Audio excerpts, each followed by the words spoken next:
এভাবেই mango juice, তেঁতুলের চাটনি সহ নানা ধরনের খাদ্য তৈরি হচ্ছিল কামরাঙ্গীরচরের আলম ফুড প্রোডাক্টসের এই কারখানায়।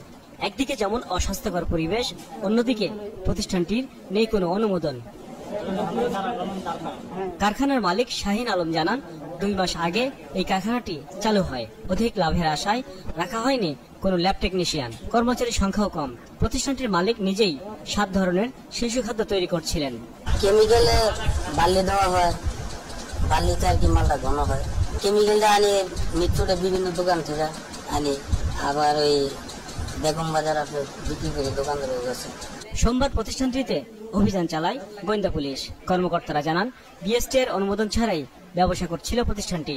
তার বিরুদ্ধে আমরা আইনগত ব্যবস্থা, অর্থাৎ আমরা বিশেষ ক্ষমতা আইনের খাদ্য ভেজালের যে আইনের সংশ্লিষ্ট ধারা আমরা তার বিরুদ্ধে মামলা করব। এটা আমরা যতদূর জেনেছি, সে দীর্ঘ 4-5 বছর ধরে এই কাজটা সে বিভিন্ন জায়গায় কামরাঙ্গীরচরে করে থাকে। দেশের কোন কোন অঞ্চলে এসব পণ্য সরবরাহ ও বিক্রি করা হতো, আর কারাই বা বিক্রি করত, তাদের খুঁজতে অভিযান অব্যাহত আছে বলে জানায় গোয়েন্দা পুলিশ।